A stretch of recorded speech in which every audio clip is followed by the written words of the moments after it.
स्वामी सांगतात, विश्वास ठेव. आपण जेव्हा कोणासाठी तरी चांगलं करत असतो तेव्हा आपल्यासाठी सुद्धा कुठेतरी चांगलं घडत असतं.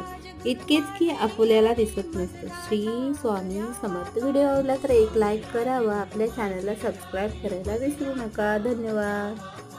श्री स्वामी समर्थ. स्वामी सांगतात, विश्वास ठेव. आपण जेव्हा कोणासाठी तर चांगले करत असतो तेव्हा आपल्यासाठी सुद्धा कुठेतरी चांगले घडत असते. इतकेच की आपल्याला ते दिसत नसते. श्री स्वामी समर्थ. व्हिडिओ आवडला तर लाईक करा व आपल्या चॅनलला सबस्क्राईब करायला विसरू नका. धन्यवाद.